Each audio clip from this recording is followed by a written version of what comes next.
أعوذ بالله من الشيطان الرجيم بسم الله الرحمن الرحيم الحمد لله رب العالمین۔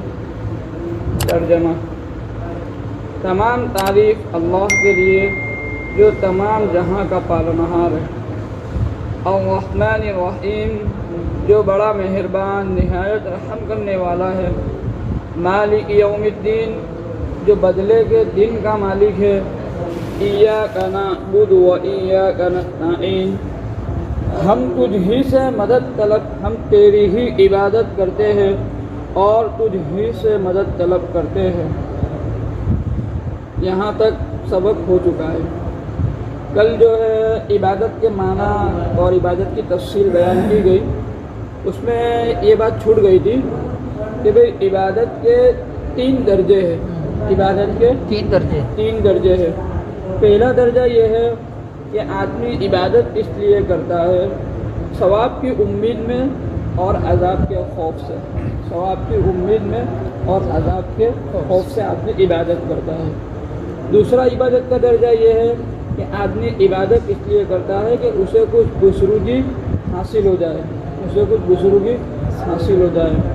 اور عبادت کا تیسرا درجہ یہ ہے کہ اس کا مقصود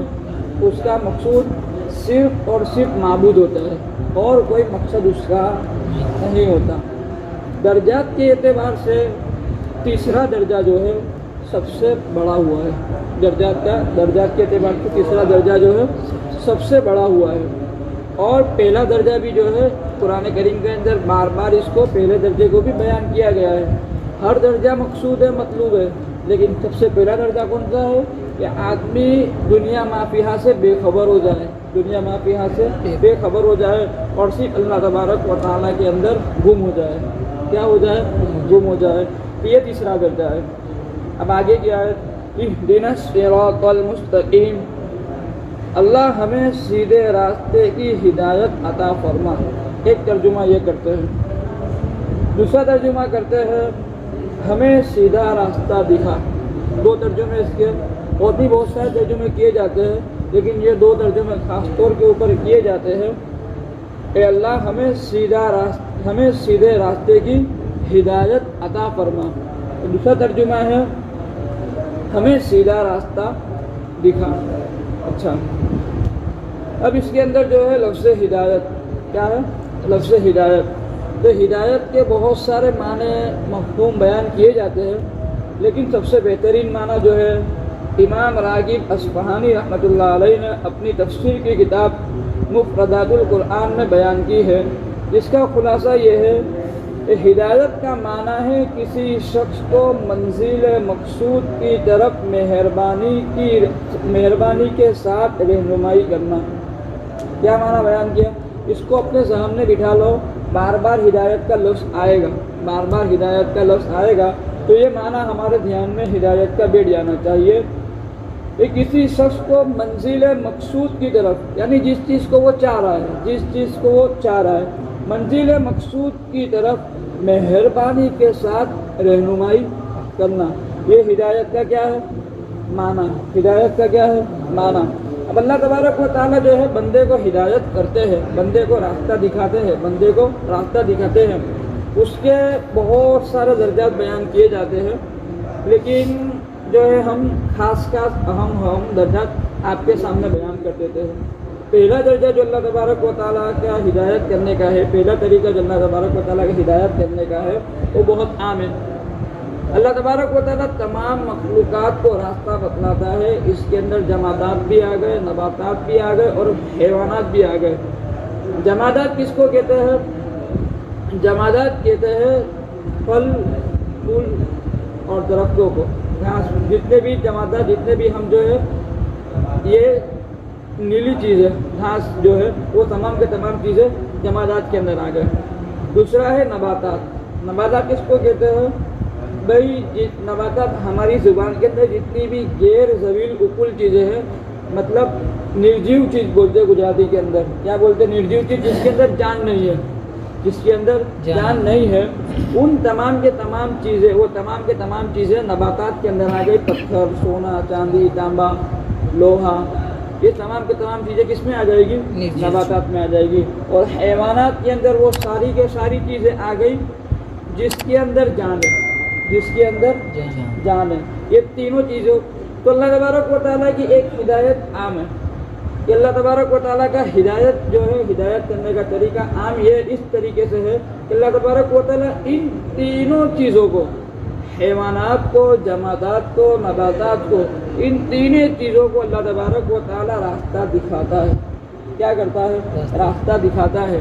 مثال کے طور کے اوپر پتھر، ہمیں تو محسوس نہیں ہوتا کہ بھئی یہ پتھر جو ہے سن سکتا ہوگا، بول سکتا ہوگا، اس کے اندر عقل ہے یا نہیں ہے. لیکن قرآن کریم بیان کرتا ہے وَإِن مِّن شَيْءٍ إِلَّا يُسَبِّحُ بِحَمْدِهِ وَلَٰكِن لَّا تَفْقَهُونَ تَسْبِيحَهُمْ، کہ کوئی چیز ایسی نہیں جو اللہ تبارک و تعالیٰ کی تسبیح بیان نہ کرے، لیکن تم لوگ سمجھتے نہیں ہو. اور اللہ تبارک و تعالیٰ کی تسبیح کو، اللہ تبارک و تعالیٰ کی تسبیح کو وہی چیز بیان کر سکتی ہے جس کے اندر عقل ہو اور جس کے اندر سمجھنے کی صلاحیت ہو، یعنی شعور ہو. کیا ہو؟ شعور ہو. جو جس کے اندر یہ چیز ہوگی وہی چیز یہ چیز بیان کر سکتی ہے. لیکن یہ الگ بات ہے کہ بھائی ہم اس کو نہیں سمجھ سکتے، ہم اس کو نہیں سمجھ سکتے.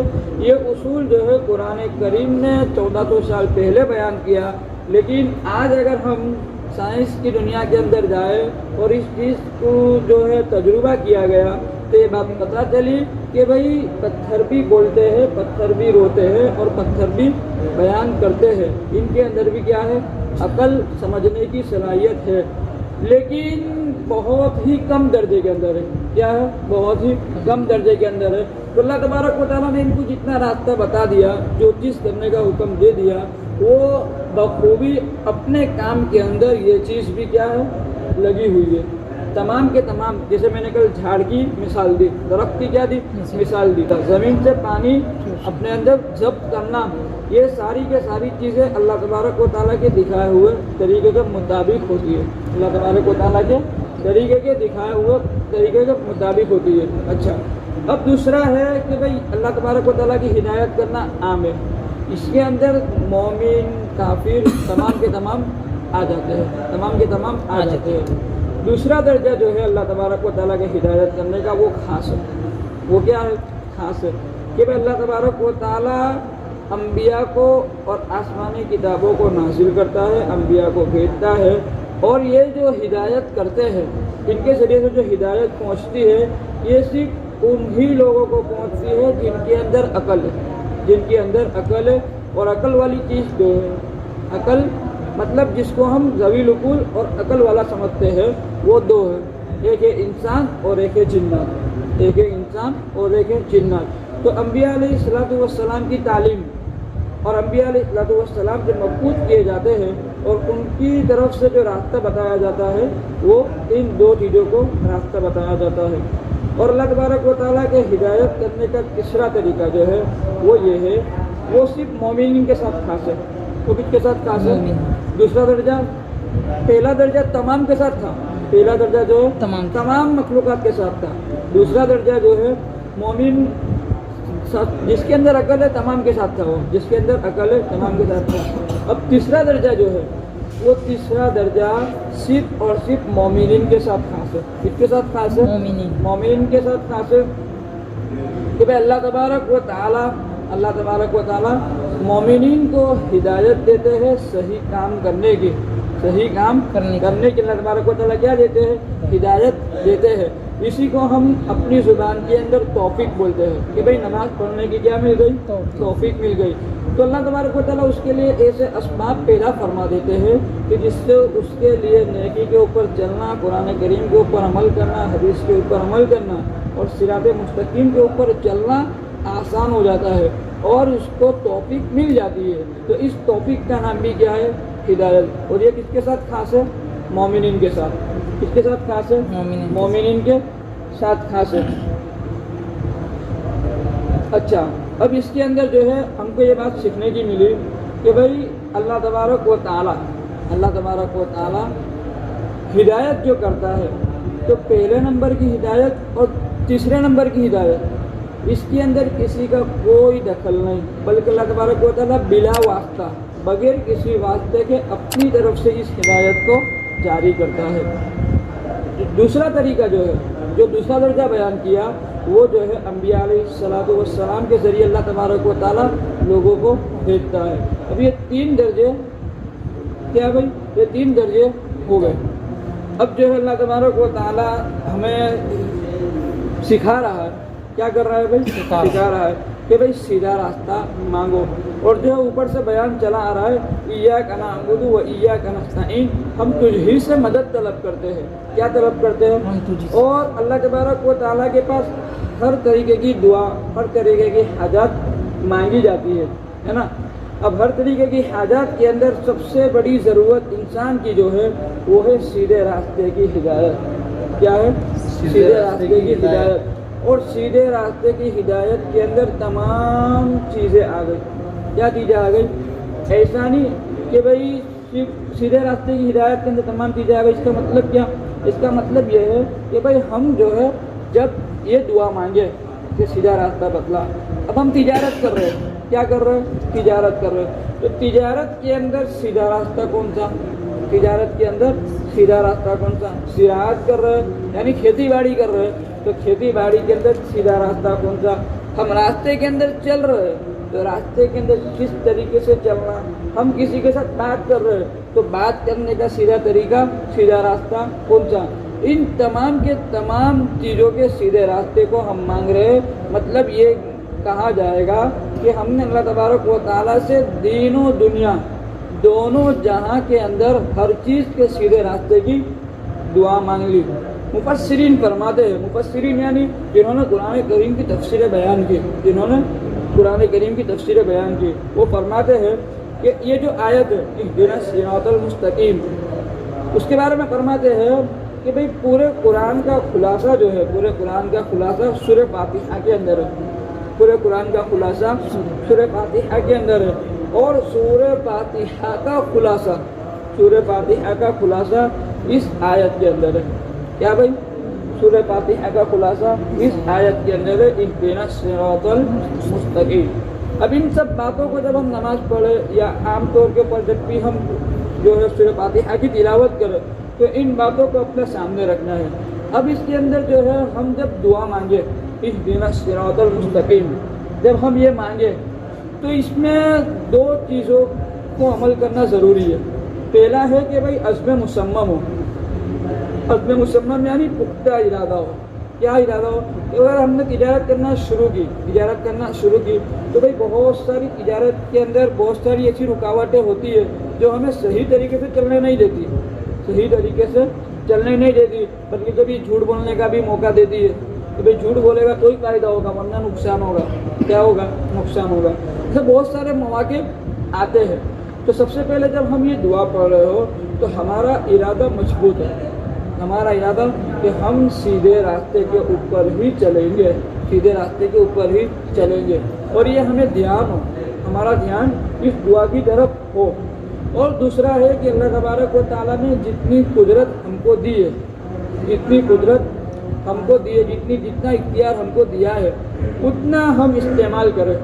مثال کے طور کے اوپر یوسف علیہ السلام کا واقعہ جو ہے قرآن کریم کے اندر بیان کیا ہے کہ بھئی یوسف علیہ السلام کو جب زلیخا نے بلایا اور جو ہے دروازے بند کر دیے اور غلط کام کے لیے بلایا، تو اس وقت جو ہے یوسف علیہ السلام کے اختیار میں کیا تھا؟ قدرت میں کیا تھا؟ اٹھ کر بھاگنا، یہ ان کے اختیار میں تھا۔ دروازہ کو توڑنا، دروازے کو کھولنا، وہ سب اتنے ٹائم کے اندر نہیں ہو سکتا، اور وہ ان کے اختیار میں نہیں تھا۔